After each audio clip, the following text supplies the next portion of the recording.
This is Ashton Marcus, and I'm on location at the Laguna Playhouse for their presentation of I'm Still Getting My Act Together and Taking It on the Road. Hi, my name is Ashton Marcus. I'm with KUCI 88.9 FM in Irvine, and I'm with Rex Smith, right here live and, right here with you. Just out of the theater. It was like a fresh baked cinnamon roll. I'm still warm from the performance. Great. And could I get a brief bio of you? Well, okay, I'll make this. In a 40-year career, I've been a hard rocker, teen idol, superhero, primetime, daytime, Broadway movie star. How's that for starters? I'm the original Daredevil. That's very good. Actually, I was going to bring that up, too. Well, I mean, that's just one of the superheroes. One of my... Do you remember Jesse Mock? Yeah, it's Street Hawk. I was just about to get to Jesse Mock. So it's been, I have been really fortunate that you could not replicate.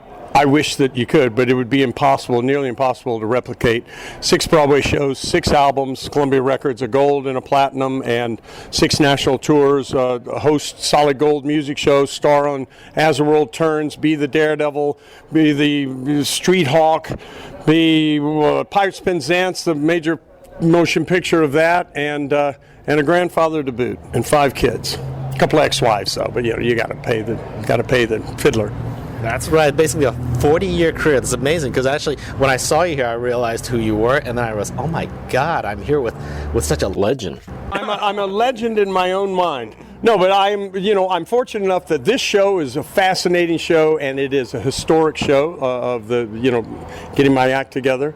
And also I'm fortunate enough to be doing my one-man show, Confessions of a Teen Idol, which in the middle of technical rehearsal, which is the very important time, I missed 3 days because I had to fly to New York and do my show at Studio 54 below, and it was my 3rd time there this year, so I'm enjoying some success with that show. It really is an interesting, I've taken all the video from all my career, from the Teen Idol newsreels to the Daredevil to the Street Hawk to the Broadway B-roll, everything, and I take you on a journey from 1976 when I signed to Columbia Records all the way to today. So.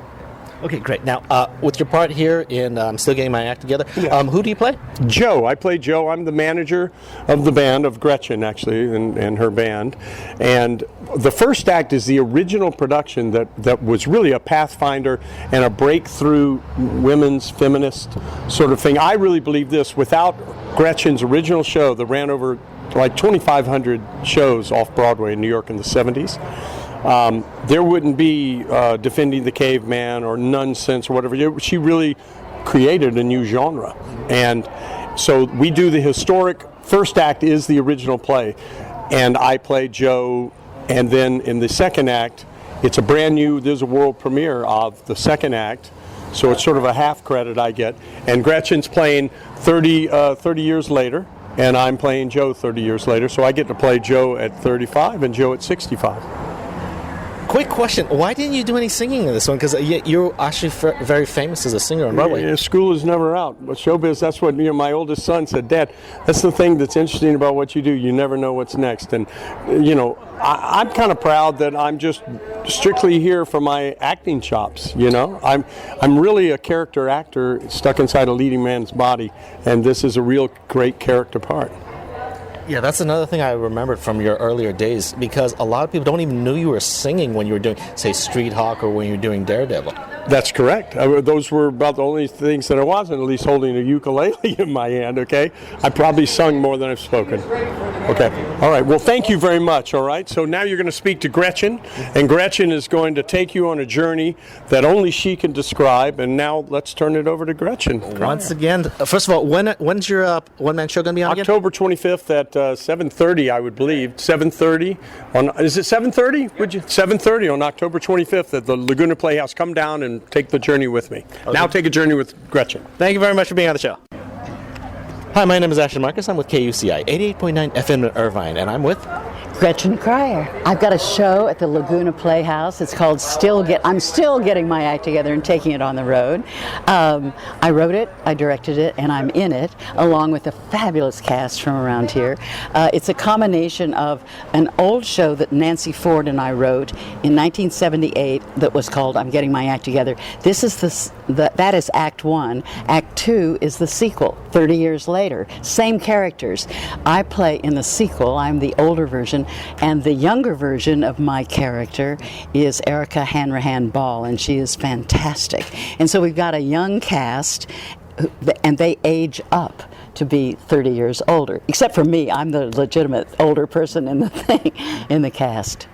Well, the particular theme about this, the theme of feminism, does that strike a chord with you? Is it something you really want to communicate about? Well, sure. Back in the 70s, when I wrote the show, the book and lyrics of the show, it was very much a personal statement. It was not meant to be a political statement. It truly was a personal thing, but it got interpreted as that it was a feminist musical. It's very interesting because it was meant to be a personal story, and it got labeled a feminist thing, and then it kind of got picked up, and and various women's groups and stuff brought all their friends, and it ended up running for 3 years or so as a feminist musical. But we never set out to write a feminist musical. I was just interested in writing something about women who had grown up with a 50s sensibility of the certain set of expectations for women, and then all of that was changing. Of women were breaking the mold, and men were totally confused about what was going on, and I decided I wanted to write about that. I actually look back because theater's actually changed even right now. That I would say maybe 10 years ago, it was hard for a woman to find a real serious role in theater. But things have changed around that now. Almost every single role I see now, every woman is a strong character now. That's very interesting. I know for a long while, actresses were lamenting the fact that there weren't a lot of good roles for them. Well, when we did this show 30 years ago in New York, we had a series of women who replaced me in it. And then in L.A., it played for a year in L.A., out here too, in the early 80s, 81, I think. And there were a series of women. Women were hungry at that time for good, strong roles. So maybe that has changed now. Maybe there are more good, strong roles for women. Yeah, I'm telling you, it's changed like within 5 years. It's Really? I mean, if you go to the theater now, every woman you see, they're very confident, they're very strong, and they're not. Well, I mean, there is still a physical problem that people are attracted to physical women, women who are very attractive. So there'll always be that problem. But at least now the characters are actually more. They're more independent. That's interesting. Yeah. Yeah. So basically, what do you think happened throughout the entire movement for the feminist movement? I remember in the '60s, where basically there was a sexual revolution that helped a little bit. Yeah. During the '80s, I remember there was this revolution where women were actually starting to become something, like first governor, first astronaut ever. That was in the '80s, and even now they're starting to turn around. It's taken this long now. I know. What do you think about that? Well, to begin with, when one of the songs in this piece says, back in the 50s, girls married young with very few choices in life. Be a secretary, teacher, or nurse. But first on the list, be a wife. That's one of the lyrics. And that was the case. When I was in college, you were going to either be a secretary, nurse, teacher, or wife. Those were the options. No women in my college in Indiana ever thought of being a CEO, a lawyer, or a doctor. That was not thought of even. And that is quite different now, because we have lots of women who are doctors and lawyers and CEOs. Yeah. And one of my biggest problems is, now that theater has changed very recently, is that no one is seeing theater. Well, not as many people are seeing theater, say, as in London or England, where everyone just sees theater here. We're actually living in Los Angeles, where 20% of all theater actors live. And again, our attendance isn't that great. There's still some people in LA who've never seen theater in their entire life. Really? Yeah, and actually, it's not the reason is not because of the material, because the material like yours, this is outstanding material. It's very entertaining. Absolutely nothing wrong with it. I actually think the problem is people like me. The reporters, the journalists, somehow we're not communicating it out to the audience. What do you think about that? Why do you don't think that people are going to the theater at the rate that they're going to the movies? Well, I don't know, because the live experience is unique. And when you go to see a show, you're seeing a one-time event. That show will not be exactly the same the next night. And you're sitting there with a bunch of people. It's a communal experience. And I would think that people would be hungry for a communal experience because so much of our experience these days is online. You know, we are getting more and more removed from the actual person-to-person kind of stuff. Well, the theater is the same, you know, that is one of the holdouts where we still have, it's very person-to-person. It's live on the spot. I don't know. I mean, I feel that theater is very valuable because of that, because of the communal nature of it.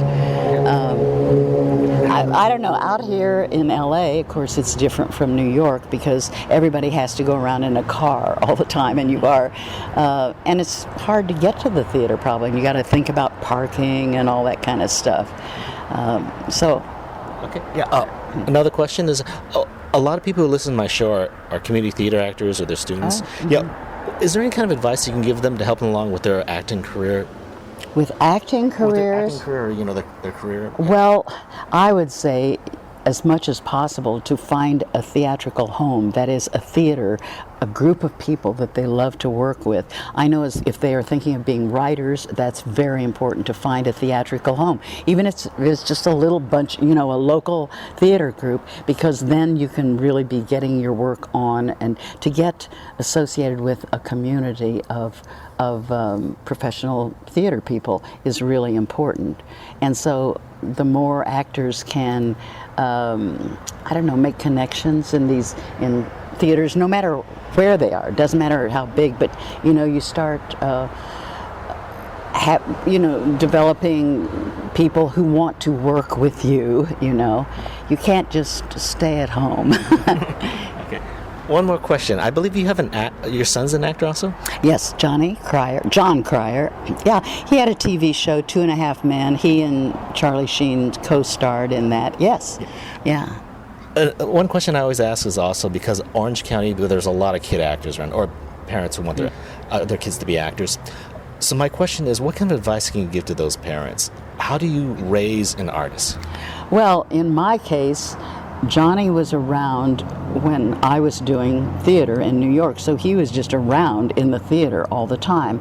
And he started very young, ushering at a little theater right down the street from us in New York, in Manhattan. And then by the time he was 11 or 12, he wanted to go to a theater camp. There was one in upstate New York called Stage Door Manor, and it was fantastic. Kids from age, I think, 11 to 18 there, and they really learned the craft there. And I would say for parents, if their kids show an interest and they want to do that thing, it's a summertime camp, you know, to send them to a theater camp where they will be with other kids, but they'll be with professionals who are working with the kids. And that gave Johnny an incredible background. And then, interestingly enough, he got his first professional job when he was just 18 years old. He replaced Matthew Broderick in Torch Song Trilogy and Brighton Beach Memoirs in New York, and then he got his first movie. And so he never ended up going to college because right away he started working right out of high school. But it was because it was a combination of his being around the theater through me and his dad, who's now my ex-husband, but Johnny was around the theater a lot. Then he went to that summer camp, and that made a huge difference for him. And then he started auditioning, and then he had the luck to look like Matthew Broderick, and that's how he got to replace Matthew Broderick in those shows. So there was a spot of luck there involved as well. Yeah. Did it help with the fact that you were in the business? I mean, you're not Probably, yes. Mm-hmm. Yeah, because I had a manager, Marty Tudor, and Marty took Johnny on early on, and actually was Johnny's manager for many years, maybe 20 years, through many of Johnny's movies that he made, and he did about 4 or 5 TV series before he got 2.5 Men. Okay, well, great. Well, I don't want this whole thing to be about your son and all that, but I must tell you that I did enjoy your performance and all that. Thank you. It was more than just enjoyed. Also, it actually educated me also, because really? The biggest problem I also have is working in a theater is a lot of the women shows I'm not a woman. Sometimes I can't get it. This one I really got. I really liked it. You did? Oh, I'm really glad to hear that, because the show isn't just for women. You know, I mean, a lot of men have told me they connect with it as well, and it's funny. It's entertaining. I guess women do really. It does really resonate with women, though, who are many women who are older single women. But it had.